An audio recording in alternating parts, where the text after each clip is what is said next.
12 people crammed inside of one vehicle. They're bringing migrants in on freight trains. Her family took out a loan with the cartel and she's being shipped. It's killed tens of thousands of Americans on U.S. soil. Fentanyl, heroin, methamphetamine. Overdosing in an alley.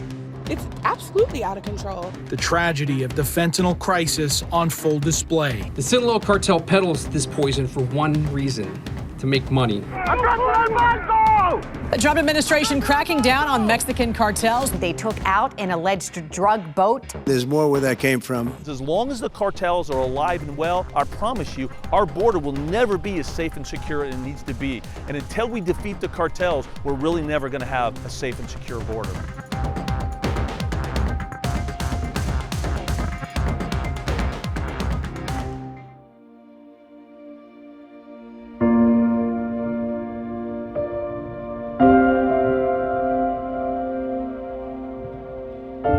A very easygoing kid, loved life, loved athletics. Very compassionate. Yeah.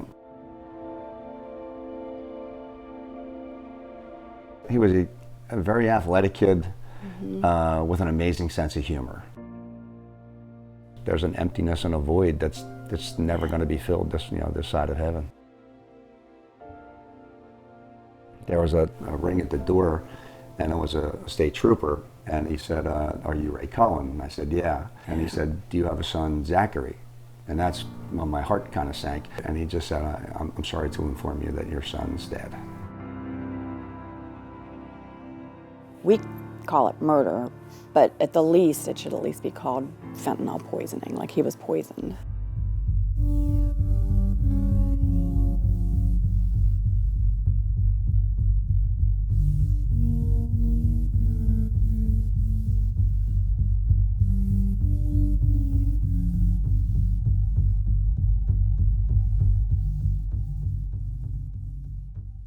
It was a poor choice. I mean, they were drinking. Common sense probably went out the window.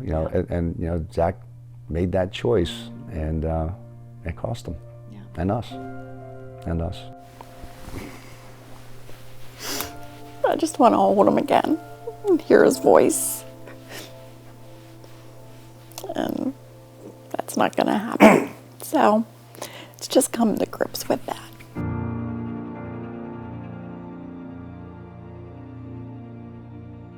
The President of the United States.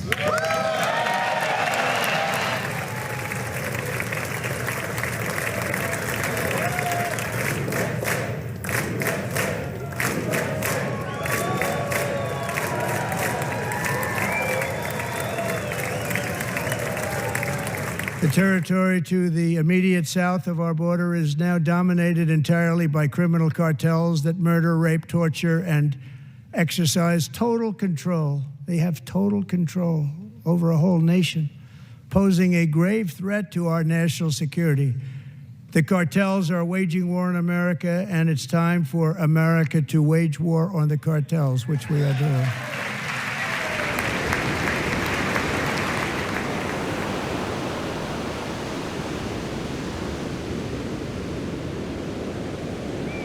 There used to be a time here where this wall didn't exist, where communities on either sides didn't gather like you see right here. This didn't used to happen where you had families coming out here to enjoy a day at the beach. Why? Because this used to be an area where cartels were smuggling illegal aliens and drugs across here all the time. I'm Mark Morgan. I've had over 40 years of service in law enforcement in the United States military, including as acting commissioner of Customs and Border Protection, as well as the chief of the United States Border Patrol.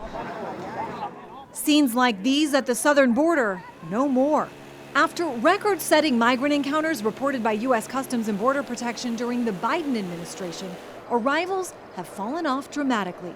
The Trump administration has done an incredible job, both with their tough stance and rhetoric on border security and the need for that, and to stop illegal immigration, plus the policies and the enforcement posture that they have on the southern border. All of that has led to historic lows flow of illegal immigration. Full stop. That's absolutely great. That's one step.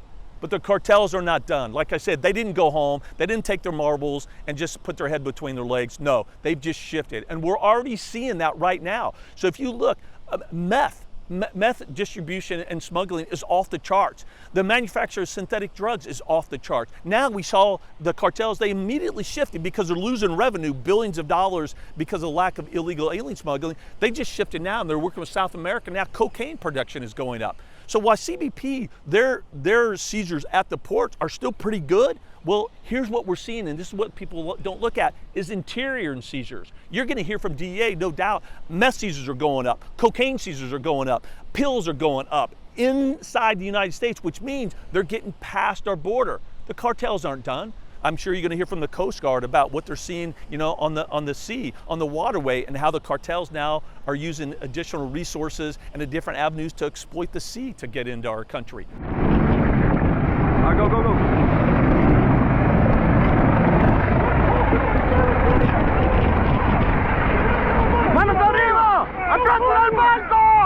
Once you get on board, you want to make sure you get all those people to one isolated location. Usually the front or the back of the boat works, whatever is free. So right there you're moving up, you're making sure your teammates are ready to go. Weapon is drawn for safety, not to harm, it's for safety. Moving forward, you're speaking to them loudly and boldly, getting ready, on the floor, hands up, look away from me. Secondary person should be checking the boat for any additional people, anyone hiding around the boat. Third person's gonna come on board and just back us up. ¿Usted tiene ningún armas? No? Okay. Queden aquí, mira para el mal. I'm Chief Petty Officer Carreño. I'm the deployable team leader for Miss San Francisco Maritime Security Safety Team.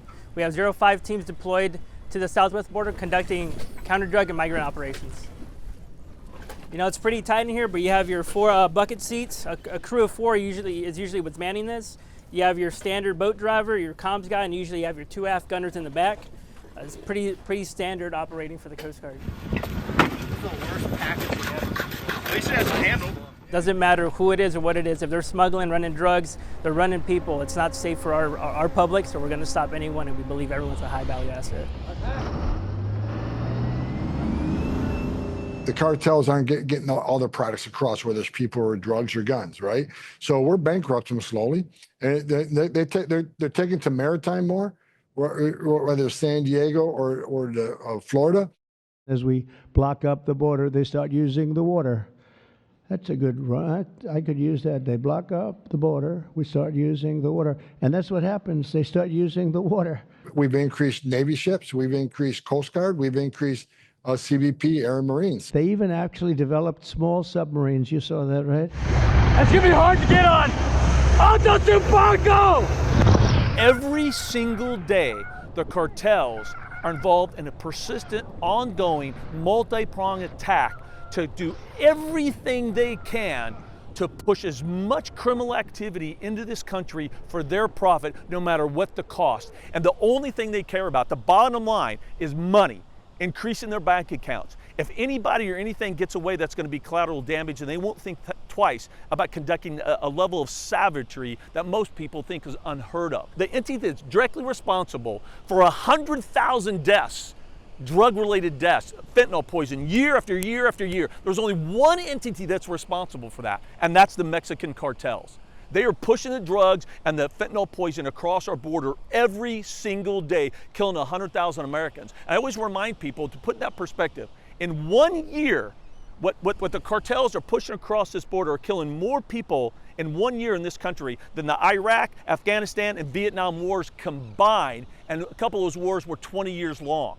The Trump administration now sending 3 warships to address the threats from Latin American drug cartels. Latin America's got a lot of cartels. They've got a lot of drugs flowing. So, we want to protect our country. We have to protect our country.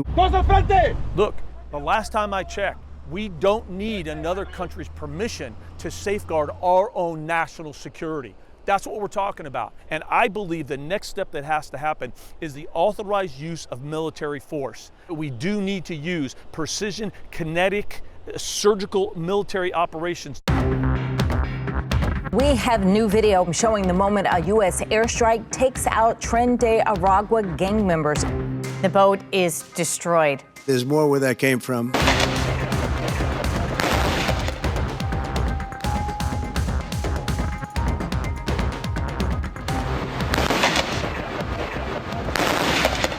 The Trump administration waging an all-out war on drug cartels. Department of Homeland Security says the Coast Guard conducted 3 interdictions in a single night, seizing nearly 13,000 pounds of cocaine and taking 7 suspected smugglers into custody.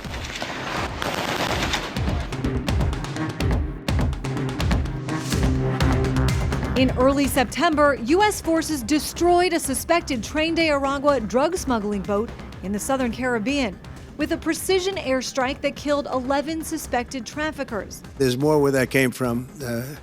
We have a lot of drugs pouring into our country, coming in for a long time. The presence was very clear, and that is we destroyed a drug boat that left Venezuela, operated by a designated narco-terrorist organization, which is what these are. On the boat, you had massive amounts of drugs. We have tapes of them speaking. It was massive amounts of drugs coming into our country to kill a lot of people. And everybody fully understands that. In fact, you see it. You see the bags of drugs all over the boat. And they were hit, obviously. They won't be doing it again. And I think a lot of other people won't be doing it again when they watch that tape. The days of acting with impunity and having an engine shot down or a couple drugs grabbed off a boat, those days are over. Now we are going to wage combat against drug cartels that are flooding American streets and killing Americans. The United States government looks at the cartels like they're terrorists and use the same whole of government approach, the same tenacity, the same resources, the same level of commitment that they used to go after the terrorists for the last 20 years to go after and defeat the cartels. That is exactly what we have to do. Is the new policy off of Miami to shoot and ask questions later? Typically, we use the Coast Guard, the DEA, the ATF. We have a whole bunch of different, the Justice Department. We have a whole bunch of organizations whose job it is to protect us from those things. And that delineation between them and the military is important. Once we walk into that, once the cartels know that the United States military is a direct threat to us, we got troops all over Latin America, all right? Now they're targets. How does that play out? If you've already been killed, shouldn't somebody say who you were and what the evidence was that you were a drug dealer, and what is the evidence that you were coming to America? I think this is a dangerous expansion that undermines Congress, but also places the country at jeopardy. They're importing drugs that do kill Americans to the tune of 65,000 Americans a year. I realize that, but if this is a new policy, realize that off of Miami, a dozen ships will be interdicted today. They will be stopped, boarded, and searched. Some of them will have drugs, some of them won't. The reason we board them before we blow the crap out of them is some of them don't have drugs. There is no way on God's green earth you can say that whatever was in this boat presented any sort of imminent threat to the United States in a military sense of the word. Yes, human trafficking and drug trafficking, they threaten us in a variety of different ways. But if you want to broaden Article 2 to that, we can be bombing everybody anywhere, anytime for 1,000 different reasons. President Donald Trump has announced the U.S. military has conducted a second kinetic strike. The video shows that boat running illegal narcotics from Venezuela. Stop sending Tren de Aragua into the United States. Stop sending drugs into the United States. We knocked off actually 3 boats, not 2, but you saw 2. And the problem is there are very few boats out in the water. We really went that whole of government approach. That's what's necessary when you're talking about a significant threat to our national security. We talk about all the death and destruction and the inhumanity of terrorist organizations. The cartels are just the same. Whether they're going after each other, whether they're going after other factions, other cartel members, whether they're going after government officials, you name it, or what they're doing to the United States. And you know what? We're telling the cartels right now, we're going to be stopping them too. When they come by land, we're going to be stopping them the same way we stop the boats. Well, one of my favorite sayings from the military is, the enemy gets a vote. You can have an exit strategy all day long, but the circumstances are going to change. Nobody has an exit strategy when they start a war because you don't know where it's going to go.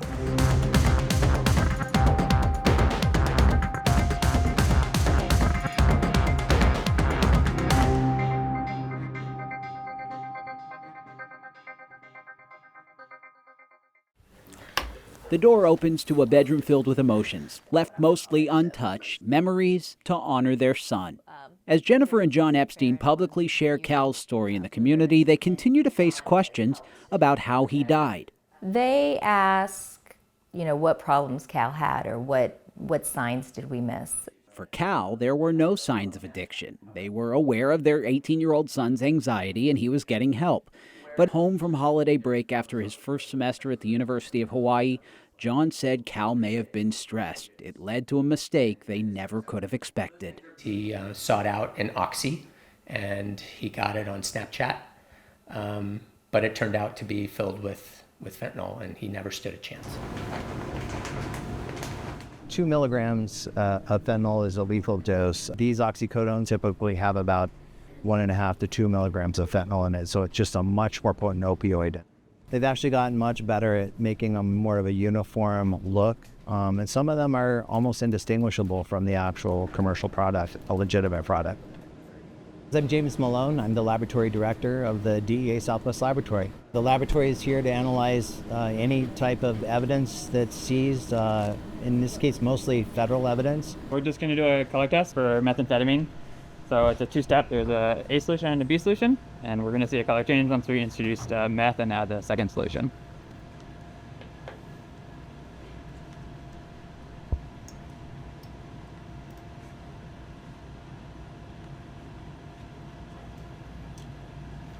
So that blue color indicates methamphetamine is present. Well, the Southwest Lab is, as I could describe it best, is we really are the tip of the spear, because we see what is coming into the United States across the Southwest border. We are going to see large quantities of it, and then you can pretty much see how the compounds that come in here and the large quantities traverse across the United States. We saw the explosion of fentanyl coming into the country. We were very involved in helping identify fentanyl. We were one of the first to start seeing carfentanil being put into drug materials and then into tablets.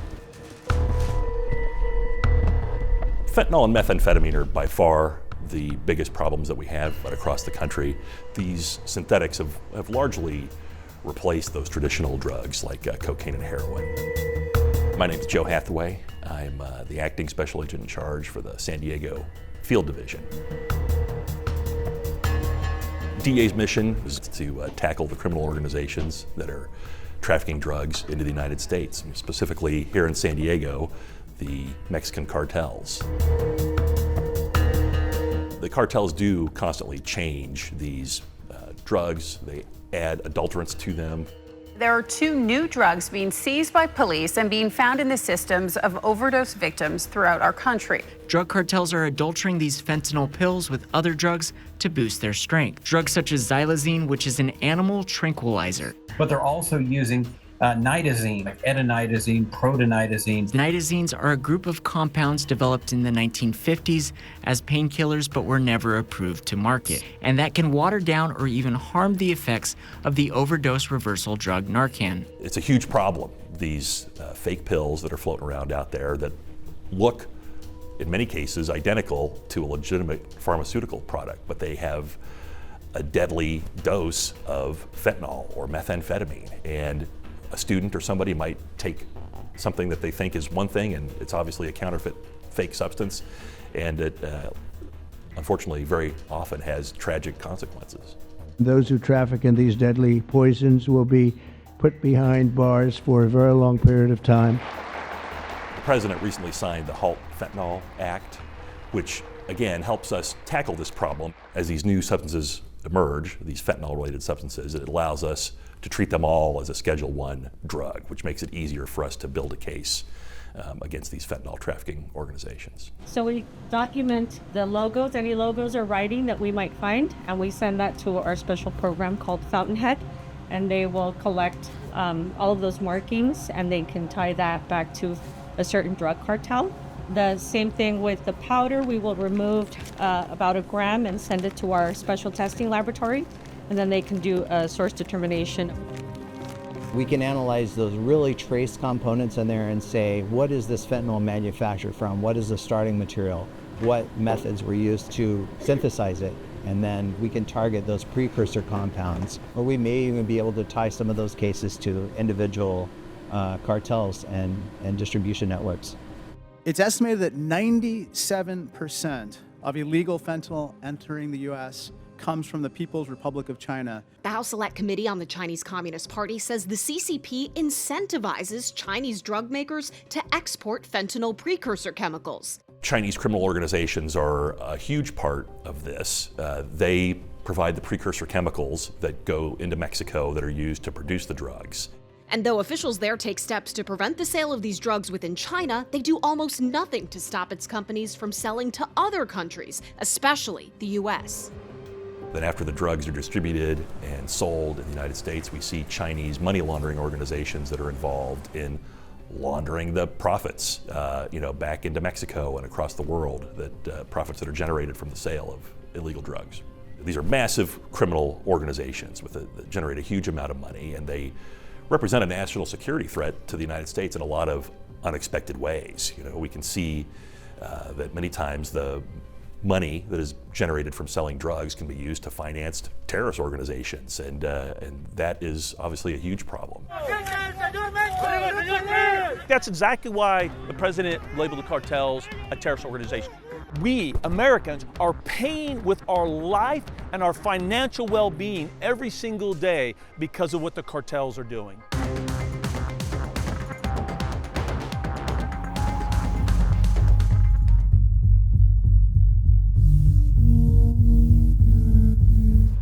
This corner newspaper stand once sold papers to office workers.